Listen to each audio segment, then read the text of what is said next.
Algebra word problems number 23. Write, solve equations for consecutive odd integers. Consecutive odd integers are whole numbers that follow one another. Each number is found by adding 2 to the number before it. If you saw the previous video, we just did consecutive integers. They weren't odd, they were just consecutive, and we added 1 to them. So now because they're odd, we're going to skip over the even ones, so we have to add 2 to avoid the even ones.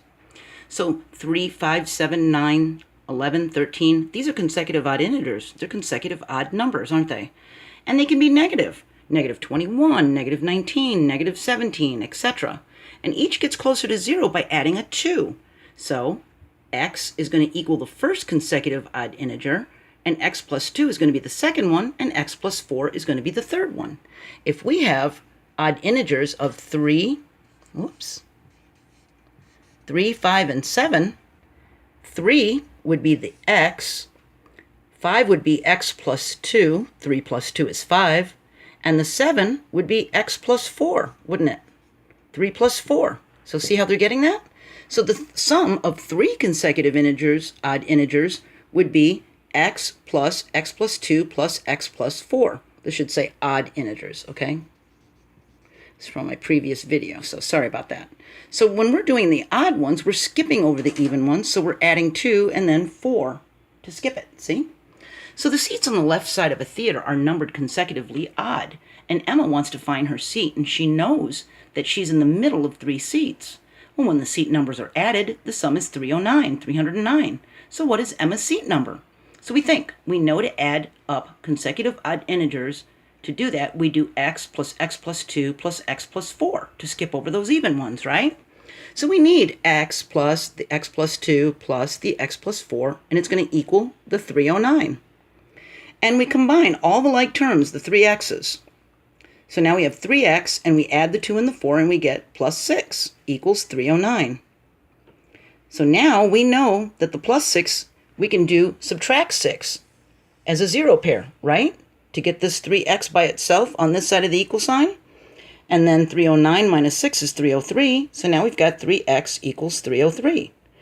3x means 3 multiplied to x, and the opposite of multiplication is division. So to get this 3 away from the x, to get this x by itself, we have to do the inverse division, and we divide both sides by 3. Because whatever we do to this side, we have to do to this side. This becomes a 1, and it drops off, and we can discard it because we know when we have 1x that there's just 1x there, right? 303 divided by 3 is 101. So now we know x equals 101.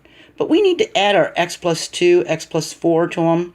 So we know that x plus 2 is going to be 103 if we add 2 to this. And if we add 4 to it, it's going to be 105. So because Emma's seat was in the middle, do you remember? It said she's in the middle of 3 seats. We know that her seat number is 103. See? So did you notice from the last video, if we have 3x plus 3, that's whatever that equals is going to tell us our consecutive integer. And if we have 3x plus 6, now this is for 3 numbers, okay? If we do 3x plus 6, that's going to tell us our odd ones, all right? So watch this next problem, okay? Because you could use this for any consecutive problem. If they're consecutive in a row, 1, 2, 3, 4, 5, you just use 3x plus 3 if there's 3 of the numbers, 3 integers. And if there's 3 integers that are odd, you always use 3x plus 6 for the 3 numbers, okay?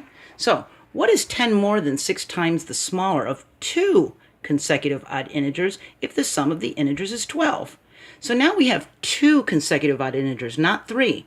So instead of putting the x plus 4 at the back of this, we're just using x plus 2.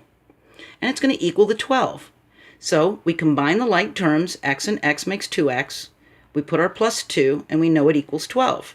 So now we know that we can make a 0 pair by subtracting 2 from this, and it'll disappear. We can throw it away. And now we've got 2x equals 10. And because 2x means 2 multiplied to x, the opposite of multiplication is division, so the inverse operation would be to divide on each side by the 2. This becomes a 1, and now we just have x equals 5 because 10 divided by 2 is 5. Well, if x equals 5, x plus 2 must be 7. See? We've got to add the x plus 2. So now we know that the smaller number is a 5, all right? So that's what we're dealing with, x equals 5, because it says 10 more than 6 times the smaller number. Well, we can't do 10 more to it than 6 times unless we know what the 6 times is to be able to add the 10 more to it. It's saying that 10 more than 6 times the number. How do we know what 10 more is until we know what 6 times the number is? So we have to do this part first. So 5, the smaller number, times 6 is 30. Now we can do 10 more than that 30 would be 40. See? So just as this would be 3 consecutive numbers, if we had 2x plus 2, that would tell us the odd consecutive numbers. If we had 2x plus 1, that would be 2 regular consecutive numbers. See? And it's going to stay the same. No matter which number it equals, 309 or 12, you're going to end up using the same thing for the consecutive numbers. If it's 2 numbers, it's 2x. If it's 3 numbers, it's 3x.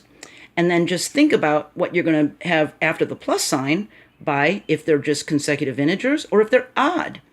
Okay? That's what's going to change what's after the plus sign, is whether they're odd, even, or just regular consecutive integers. Okay? And you should be able to solve any single consecutive integer problem. All right? I'm going to do even next. I hope to see you there. Bye.